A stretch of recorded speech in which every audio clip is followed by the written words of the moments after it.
BFM Business et la CPME présentent Impact PME l'Hebdo avec Philippe Bloch.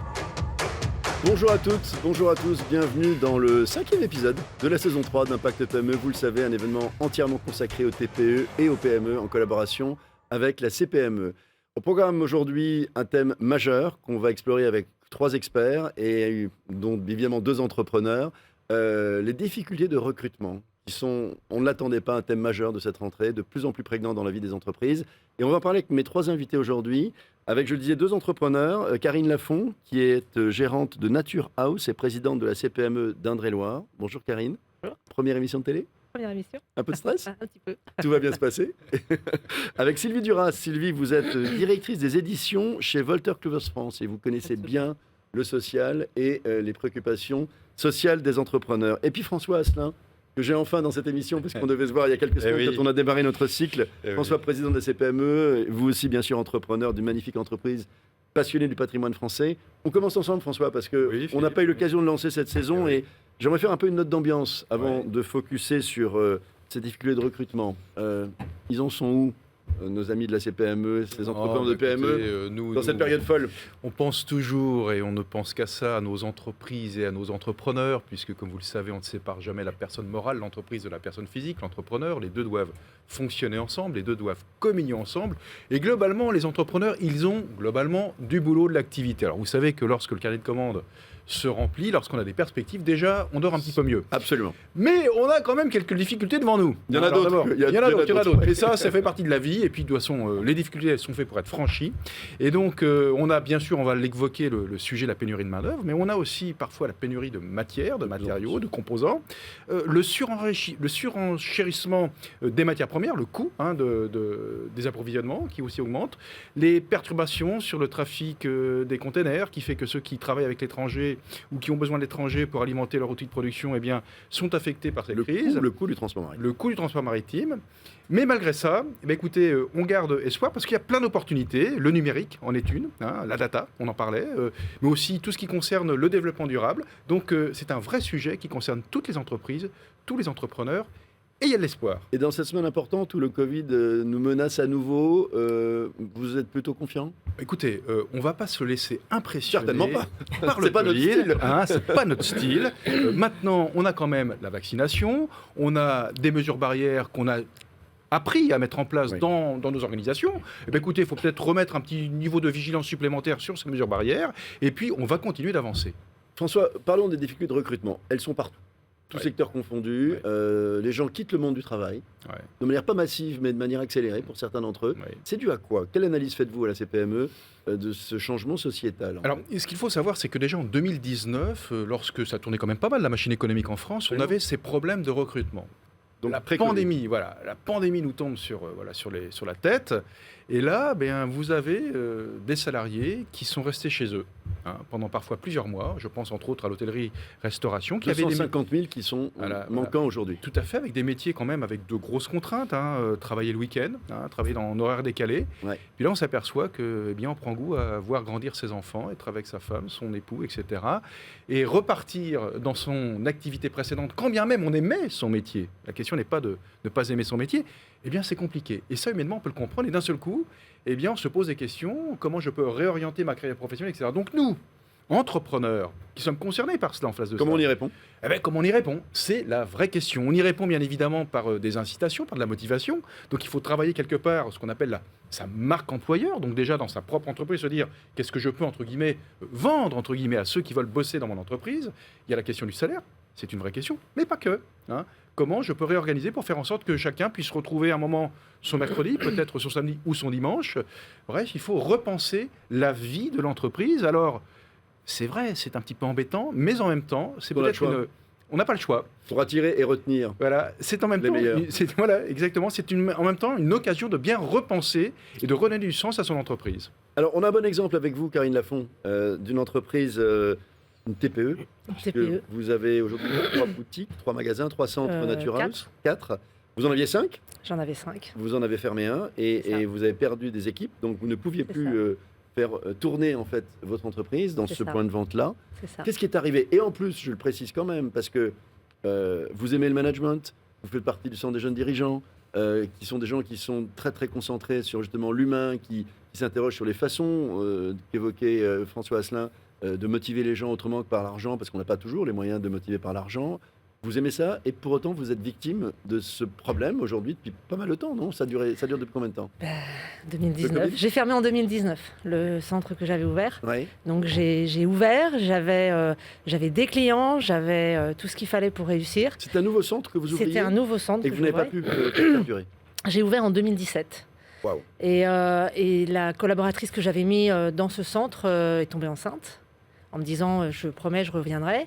Et en novembre, elle devait reprendre en janvier, elle m'a appelé en disant finalement, je voudrais bien garder mon bébé à la maison, donc ça serait bien de me licencier.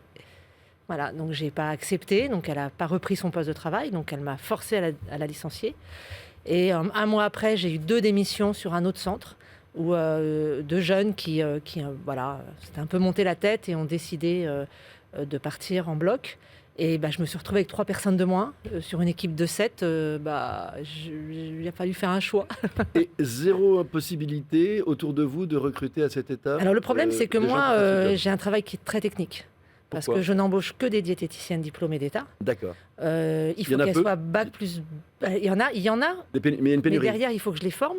Et pour qu'elles soient autonomes, il me faut entre 6 et 8 mois. 1 mois de préavis, 6 à 8 mois pour avoir des salariés autonomes et qui peuvent fonctionner vraiment. Voilà, c'était pas possible. C'était trop court en 1 mois de remplacer 2 ou 3 personnes. Alors on va poursuivre ensuite pour voir comment vous essayez malgré tout de développer votre entreprise, qui reste une petite entreprise. Vous êtes aujourd'hui 6 salariés, je crois, Oui. à peu près, sur les différents points de vente. Natural, juste un mot, qu'est-ce que c'est que ce concept si les gens ne le connaissent pas? Parce que Alors je en suis pas fait, sûr. je ne travaille qu'avec des diététiciennes diplômées qui font Oui. des consultations hebdomadadaires pour aider les personnes à perdre du poids. D'accord. Donc, on Durablement, associe j'ai vu sur votre site. durablement. Perdre du Et- poids, tout le monde sait faire. Alors, Durablement, qui est beaucoup plus c'est pas si compliqué. simple. Et il y a une grosse partie de coaching parce que le perdre seul, c'est difficile. Il faut avoir beaucoup de motivation. Oui. Et on a la chance, dans le concept, de pouvoir associer ces conseils à des compléments alimentaires naturels qui permettent d'aider la perte de poids. C'est pas miraculeux, il faut quand même y mettre du sien. Mais c'est vrai que ça aide bien, en fait, à perdre du poids. Sylvie Duras, je me tourne vers vous. Vous êtes en fait, je le rappelais, directrice d'édition chez Wolters Kluwer France. C'est liaison sociale aussi. Donc expliquez-nous Oui. d'abord le lien entre Wolters Kluwer et liaison sociale. Et puis surtout, vous êtes un bel observatoire justement du monde des entreprises fait. et des problématiques non seulement de recrutement, mais au social au sens large. D'abord, un mot peut-être sur le groupe. Alors, le groupe Wolters Kluwer, en fait, a des filiales dans le monde, mais en local, il est surtout représenté par une petite structure dont je fais partie et qui porte les marques L'Ami et Liaison Sociale. Liaison Sociale est bien connue en Ouais. général. Entrepreneur, oui. des C'est presque une entrepreneurs. obligation, hein, François. Oui, oui. On est obligé de Je s'abonner. l'espère, hein. je l'espère. Ouais, c'est une bonne source d'information. Oui. oui. Voilà. Donc ça nous place en fait dans une position très particulière pour observer la vie des entreprises, leurs besoins. Oui. Et leurs difficultés. Ce que nous, on constate en fait par rapport à la problématique du recrutement, c'est qu'en fait, dans les consultations de nos bases et des produits qu'on met à disposition. Oui, on en parlera. des Vous avez un dirigeants- produit qui s'appelle Solveo qui aide justement les entrepreneurs à se dépêtrer de ce maquis du droit social Voilà. qui est extrêmement complexe. Et vous l'aidez dans des démarches, là aussi via le numérique, puisqu'on évoquait le numérique. Alors Absolument. justement, qu'est-ce qu'on observe? Quelles sont les préoccupations principales? Sur quoi portent-elles, si on pense notamment Alors, aux TPE, PME? Sans surprise, évidemment, on a vu cette année dans les consultations beaucoup de choses tourner autour du Covid et de l'activité partielle.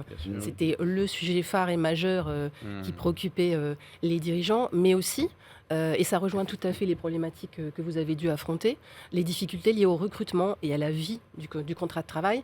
Les conditions de travail sont devenues un enjeu majeur pour les dirigeants d'entreprise. Et nous, on le voit à travers les consultations qui sont faites de nos outils.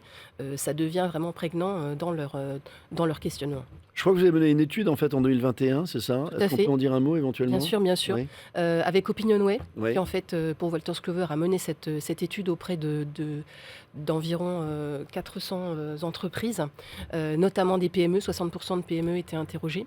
Et le constat, en fait, auprès des personnes interrogées, qui ont conclu des accords à partir de janvier 2021, on conclut majoritairement sur des enjeux, bien sûr, autour du temps de travail, mais aussi des enjeux environnementaux, des accords qui portaient sur des enjeux environnementaux et également sur les conditions de travail. On retrouve évidemment dedans les accords télétravail qui ont beaucoup de succès sur l'année écoulée et qui permettent effectivement aux PME de gérer un peu mieux la pénurie dont vous faisiez état. Alors, je m'interroge sur l'évolution de la posture du salarié, parce que moi, j'ai passé des années à défendre le principe du client roi, de ce qu'on appelle la customer centricity. J'ai un peu le sentiment aujourd'hui que l'enjeu, c'est l'employee centricity. C'est-à-dire que j'ai un peu le sentiment que, quelque part, le salarié français, comme peut-être mondial d'ailleurs, parce que ce qu'on a vécu, tout le monde l'a vécu dans le monde, est un peu en train de dicter ses règles, de ce qu'il accepte ou ce qu'il n'accepte pas. Et quand il n'est pas content, il change. Karine me disait que son fils a fait des choses incroyables. Il a commencé, parce qu'il est en train de se chercher, il a commencé par faire du droit, de la médecine. Il a fait médecine, après il a fait droit, et maintenant il est en cuisine, justement. Alors, le truc fou. Il a fait l'inverse. Donc, c'est dire que quand on ne trouve pas aujourd'hui, quand on est un millennial, j'imagine, mais pas que aujourd'hui, parce que c'est ça qui a changé le Covid. Avant, c'était juste un truc de millennials, d'avoir envie de trouver du sens à sa vie. Est-ce qu'on a fait le job là, François? Est-ce que là, c'est pas une révolution managériale de se dire, je dois traiter chacun de manière spécifique, de la même façon que chaque client est unique, chacun de mes collaborateurs est unique, et je m'interroge, est-ce que c'est pas pour ça que j'aurais du mal à recruter? Oui, mais en même temps, on peut difficilement s'affranchir du principe de réalité, parce que quand bien même il faut se recentrer effectivement sur les salariés, c'est toujours le client qui nous fait manger dans l'entreprise. C'est le customer centricity reste là. Voilà, bien sûr, ça, bien sûr. Et nous, tout le défi qu'on a, c'est de continuer à faire comprendre à nos équipes que on est là avant tout pour servir le client. Certes, on a une obligation de résultat vis-à-vis du client, on a une obligation de résultat vis-à-vis de nos salariés, on est bien d'accord. Mais en attendant, ce qui fait que l'entreprise peut être pérenne, c'est qu'elle ait de l'activité, donc c'est qu'elle ait des clients. Et si l'entreprise tourne le dos aux clients parce qu'on se recentre uniquement sur la partie interne, là, ça risque pas d'aller très loin. Donc, c'est un petit peu toute cette... En fait, on est un petit peu coincé dans l'entreprise parce qu'il faut qu'on se batte pour une valeur, cardinale, qui est la valeur travail. On ne peut pas s'en affranchir, et tant mieux quelque part, parce qu'il n'y a pas autre chose que de mettre quelqu'un debout, que de lui donner ou de le mettre au travail. On est tous d'accord là-dessus. Mais en attendant, la façon d'aborder cette question de travail devient complètement différente. Et c'est là où nous, employeurs, on est un petit peu désarmés par rapport à ces jeunes qui peuvent avoir des parcours qui nous semblent quelque part illisibles, atypiques, mais qui ne le sont pas tant que ça. Parce que ce parcours-là, c'est une quête de sens. Mais bien sûr, ils sont dans leur logique à eux, de se lever le matin avec plaisir. Voilà. Et dans cette quête de sens, non plus, il y a des vraies compétences, il y a des vrais potentiels qui sont super intéressants pour nos boutiques. Mais est-ce que le management français est prêt à faire ce changement ? Écoutez... parce que on touche à le management, c'est la clé du truc. C'est la clé. Notamment le management intermédiaire dans les entreprises. Mais complètement. Ils voient ça souvent comme une évolution qu'ils ne comprennent pas, ils se sentent mauvais parce qu'ils n'arrivent pas à le gérer, ils n'ont pas honte parce qu'ils savent que c'est difficile, mais c'est un vrai enjeu. C'est un vrai enjeu. Ce que je vous disais, Philippe, c'est un petit peu ça, c'est-à-dire qu'en même temps, effectivement, il faut qu'on en tienne compte, mais on a aussi cette action de pédagogie qui n'est pas facile de faire comprendre que, attention, le sujet, c'est pas que toi, c'est aussi le bien commun qui s'appelle l'entreprise. Et c'est ça qui est compliqué. On l'a vu avec le télétravail, où si vous commencez à ouvrir, entre guillemets, la question du télétravail dans l'entreprise, chacun va vouloir choisir sa journée, qu'il l'arrange. C'est ce que je vous dis, le client qui choisit. Voilà. Il choisit oui, mais attends, si chacun fait ça, l'entreprise s'arrête, parce que je ne sais plus comment l'organiser. Une entreprise, c'est quand même une équipe, Voilà. On n'est pas tout seul. C'est pas durable, cette histoire. C'est pas durable, je pense que de toute façon... D'une manière ou d'une autre, on en sorte. Surtout si on veut, je répète, attirer les meilleurs et aujourd'hui les garder. C'est au moins autant un problème de... Vous l'avez vécu, Karine, que d'attirer que de conserver les talents aujourd'hui. Non seulement les attirer, les conserver. Alors moi, je ne suis pas manager à la base. Je n'ai pas fait d'études de management, je n'ai pas fait d'école de commerce. Donc je me suis posé... Vous étiez garagiste. J'étais garagiste. Bah et oui. avant, j'étais même secrétaire médicale. Donc vous voyez, j'ai vraiment... Comme votre fils. Vous êtes cherché avant de trouver votre voie. Et du coup, quand j'ai eu toutes ces défections, je me suis dit, qu'est-ce que j'aurais pu faire de différent ? Sylvie Duras, justement, est-ce que cette préoccupation, justement, ce nouvel équilibre que recherchent les gens entre la vie privée et la vie perso, est-ce qu'on le ressent aujourd'hui chez les entreprises que vous observez comme un nouvel enjeu, en fait ? Bien entendu, en fait, dans l'enquête menée par Opinionway que j'évoquais tout à l'heure, on voit émerger une vraie préoccupation des entrepreneurs et des RH, notamment des PME, sur la nécessité d'accompagner les managers pour les mieux former sur les recrutements, l'accompagnement des talents. Et en réalité, on voit bien que sur les conditions de travail, il y a une vraie carte à jouer pour les entrepreneurs sur qu'est-ce qu'on propose en fait aux entreprises pour être attractif, hein, donner du sens, vous l'évoquiez, et puis permettre justement d'offrir un équilibre entre le temps de travail dans l'entreprise et la vie personnelle. Vous êtes victime, François Asselin, de ces difficultés de recrutement dans votre métier, qui est un métier aussi, on recrute des talents parfois un peu anciens, des vieux métiers, quand on fait de la restauration, de monuments historiques, etc. Vous vivez, vous, ce problème en ce moment, ou bien... Mais Philippe, ce ne sont pas des vieux métiers, ce sont des métiers Non, modernes. Oui, non, anciens, au sens ancien. Qui au sont sens traditionnels. Mais bien sûr, j'entendais au sens ancien, et vous le savez. Voilà. Et vous le Et qui savez. d'ailleurs sont percutés aujourd'hui par le numérique, on pourrait en parler, parce que Bien de sûr. plus en plus le numérique arrive sur le chantier. Hein. Absolument. Voilà. Et ça, c'est formidable. Mais c'est formidable, parce que ça Ouais. redonne de l'envie à Exactement. des jeunes d'exercer Exactement. un ancien métier. Exactement. Pas vieux, on met, mais ancien. on met encore une couche d'intelligence en plus, voyez. Donc D'accord. ça, c'est Mais du passionnant. coup, vous avez Mais des oui. difficultés, vous ou Mais pas oui, on a Ouais. d'énormes difficultés parce que, alors d'abord, avant d'avoir quelqu'un autonome, c'est d'abord plusieurs années de formation. Ouais, ce hein, qu'on évoquait. voilà. Donc ça, c'est compliqué. Absolument. Et puis, on est victime quelque part de la source qui s'est tarie, c'est-à-dire que on a un vrai problème. On est en échec d'orientation dans notre pays depuis des années. Hein. C'est-à-dire qu'on forme des jeunes d'une façon massive vers des filières qui ne recrutent pas.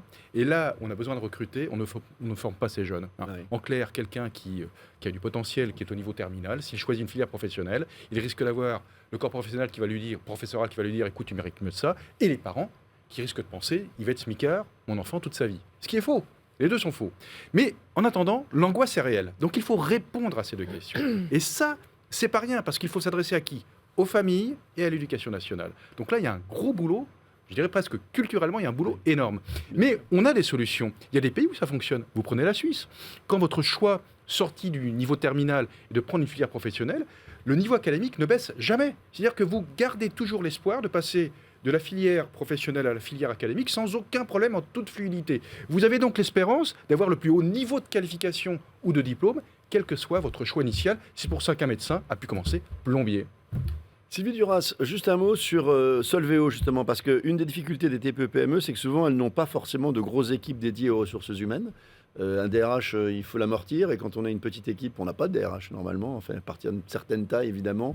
Vous n'avez pas Bah oui, on fait tout soi-même. Voilà, c'est ça. Exactement. C'est la vraie vie. Hein. Ben oui, mais c'est bien sûr. Et du coup, Solveo, j'ai regardé un petit peu, c'est intéressant parce que du coup, vous répondez en gros à tout ce qui peut arriver des situations d'une interaction entre un salarié et son employeur, tous les événements d'une vie finalement, de relations, etc. Vous utilisez le digital et vous assistez, vous êtes une espèce d'assistant numérique finalement des TPE-PME qui n'ont pas de RH. Oui, ça absolument. C'est l'idée C'est tout à fait Racontez-nous en quoi l'idée. ça En fait, consiste. l'observation des PME nous a permis de voir qu'en effet, il est très rare que l'entrepreneur soit un spécialiste du droit du travail. Mais personne ne peut l'être. Voilà, donc c'est un peu Personne. compliqué. Et même les spécialistes, même de temps en temps, se perdent. Croyez-moi, on est bien placé pour le savoir. Je suis prud'homme depuis 20 ans et j'arrive Oui. encore à m'y perdre. Alors... Mais oui, voilà. Donc, mais oui, on a pléthore de textes. On est dans une infobésité Ah, mais non, juridique, donc c'est très très compliqué de retrouver son chemin. Et surtout si ça n'est pas votre métier. L'entrepreneur, il a déjà Bien sûr. son fonds alimenté, il a sa propre expertise, donc on ne peut pas en plus lui adjoindre des difficultés juridiques. Donc l'outil en fait Solveo RH qui a été produit donc par les équipes liaison sociale. Qui existe depuis quand? Alors c'est un outil assez récent, il a 2 ans, hein, on a mené D'accord. des enquêtes, on l'a fait en collaboration avec notre lectorat. Et en fait, on s'est calé aussi sur nos statistiques de consultation, puisque c'est la vie et la mort du contrat en fait, Oui, c'est hein, ça, qui ce que je mobilise disais. le plus. Donc le Du premier recrutement, contact à le ciao, ça CDD, fait la bien période d'être ensemble, d'essai, ou et pas. puis tous les départs, parce qu'il faut aussi gérer les départs, et quand vous n'êtes pas un spécialiste, ça peut s'avérer extrêmement Bien compliqué. sûr. Très coûteux, il y a une problématique de risque aussi Oui. dans toute cette Absolument. histoire juridique. Donc en fait, cet outil permet de guider pas à pas la personne qui n'est pas un spécialiste du droit. On lui propose des procédures déjà un peu préformatées qui intègrent la convention collective de la personne s'il a bien rentré ses données.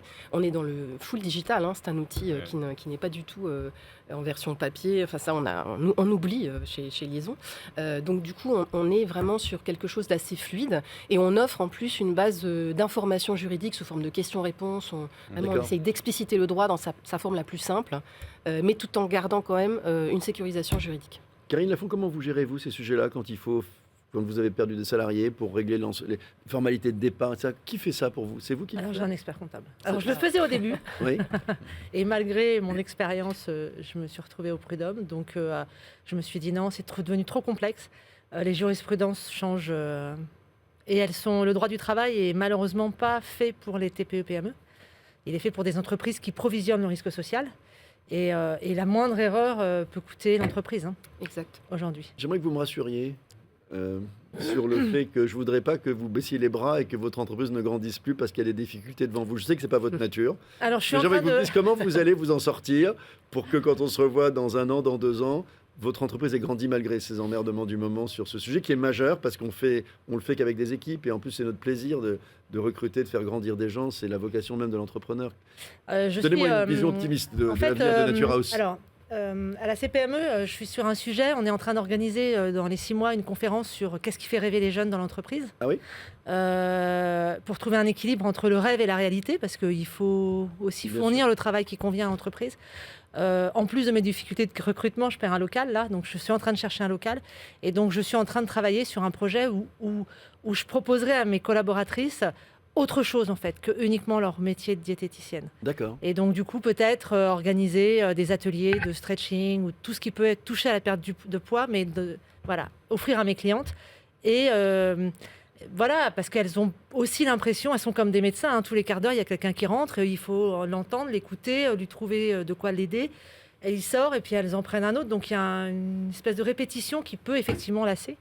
Donc même sur ce sujet, ça passe par l'innovation, la remise en cause. Ouais. Et le succès est une invitation à s'endormir, donc on ne s'endort pas et on continue. François Asselin, quelques instants avant peut-être la fin de l'émission, on y reste encore 3 minutes. J'aimerais qu'on le passe ensemble peut-être sur cet événement du 15 décembre. Oui. Qu'on rappelle à tous ceux qui nous écoutent et qui nous suivent chaque semaine et chaque week-end sur BFM Business que vous organisez un grand événement pour la 3e année consécutive. Oui. Impact PME, non pas l'hebdo, mais The Place to Be. The Place to Be. C'est le 15 décembre, c'est au Carreau du Temple à Paris. Voilà. C'est vraiment l'endroit, effectivement, The Place to Be le 15 décembre. Donc si vous ne savez pas ce que vous voulez faire le 15 décembre, il y a un endroit où il faut être, c'est au Carreau du Temple. Parce que là, vous serez là, moi je serai là. Voilà. Donc oui, pourquoi ? Parce qu'on a besoin d'abord de ces moments où on puisse se retrouver. Hein. On était restés un petit peu séparés les uns des autres entre entrepreneurs depuis pas mal de temps. Hein. Absolument. L'an dernier, on a tout fait en digital. Exactement. Voilà. Donc ça fait du bien de se retrouver physiquement. Et puis, c'est l'occasion d'aborder d'une façon très fluide, avec un peu plus de temps qu'une émission de télé, tous les sujets qu'on vient de brosser, les problèmes de recrutement, quelles sont les solutions, comment, entre guillemets, travailler votre marque entreprise, travailler le sujet sur toutes les transitions auxquelles nous sommes contraints, le digital, la transition, la RSE, l'écologie, etc. C'est des éléments qu'il faut intégrer dans l'entreprise. C'est l'occasion donc de rencontrer ces alter-ego, de rencontrer aussi bien ceux qui ont en main les manettes du pays, à savoir nos hommes politiques. Donc on aura la visite très certainement du Premier ministre, puis d'autres ministres. Alors c'est un jour de Conseil des ministres, donc il faudra, entre guillemets, gérer l'aiguillage de tout ça. On annule le Conseil des ministres.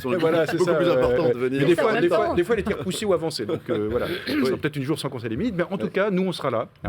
Et pour, bien évidemment, évoquer toutes ces questions très importantes pour nous tous, la vraie vie de nos entreprises, le sujet de l'entrepreneur lui-même, son entreprise. On ne sépare pas les deux, comme je vous le disais à la CPME. Donc le 15 décembre, vous savez, il faut être, si vous voulez, entre guillemets, d'abord passer un bon moment. Ça, c'est important. On aime la convivialité à la CPME. Et puis en même temps, écoutez, revenir avec plein d'idées.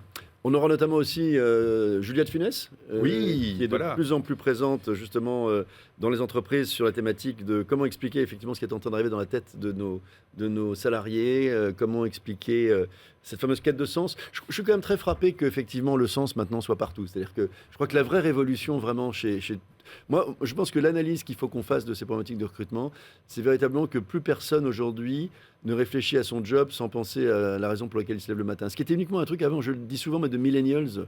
Et aujourd'hui, je crois que ce qui a changé le Covid, c'est que les gens sont aperçus, ils ont redécouvert qu'ils étaient mortels en fait, et qu'ils s'aperçoivent qu'ils ont envie de vivre les années, quelles qu'elles soient, elles sont très longues pour nous tous heureusement, mais ils ont envie de vivre beaucoup plus pleinement qu'avant. J'ai le sentiment qu'il y a une espèce d'effet de rattrapage. J'ai une fille qui a 15 ans et je pense que ça s'accentue encore avec les générations qui arrivent. Oui, mais c'était déjà comme ça. Mais pas à ce point. Ce qui me frappe, c'est qu'aujourd'hui, moi j'ai des gens de mon âge qui remettent en cause leur mode de vie, ou est-ce qu'ils veulent... Et ils se disent, non, moi, l'argent, c'est plus mon souci. Enfin, pas parce qu'ils ont gagné beaucoup, parce qu'ils ont envie de vivre plus intensément des choses plus passionnantes. Vous le ressentez ou c'est moi qui suis complètement fou? Non, je suis d'accord avec vous, mais il faut le prendre comme une opportunité aussi pour proposer des innovations, savoir comment, effectivement, rendre l'entreprise... plus attractive, proposer des alternatives, ça déclenche des projets pleins d'imagination. Et en même temps, voyez-vous qui êtes spécialiste du droit social, on a un droit social qui est complètement déconnecté par rapport à cette réalité. Complètement. Vous voyez, parce qu'on se lance dans du contrat à durée indéterminée, alors que là, on est vraiment dans une chose qui peut être déterminé tous les jours, qu'on peut décider de l'orientation chaque jour. Alors vrai. alors que le droit social, ça fiche tout. Et le contrat Comme à la norme. durée Voilà. indéterminée qui était le Graal pour chaque salarié, Eh oui. aujourd'hui c'est presque un effet repoussoir, c'est que si je ne suis pas heureux, pourquoi j'ai envie de rester éternellement? Oui, c'est ça. Bon, on va rester sur cette note optimiste, c'est qu'on va aussi changer le droit social. En tout cas, merci à tous les trois. Je rappelle mes invités, Sylvie Duras, la directrice des éditions chez Wolters Kluwer France, Karine Lafont, gérante de Nature House, qui m'a promis qu'elle allait continuer à grandir, ça c'est formidable. Et puis François Asselin, bien sûr, président de la CPME et également entrepreneur d'Asselin, une magnifique entreprise de restauration du patrimoine. C'est la fin de cette émission, on se retrouve la semaine prochaine pour une nouvelle émission, et puis bien sûr le 15 décembre, tous ensemble, autour de François Asselin, de ses équipes et de la CPME, pour une grande journée d'inspiration, d'échange et de partage, et de conseils au carreau du temple. Bonne fin de journée à tous, à bientôt, ciao. Impact PME l'hebdo.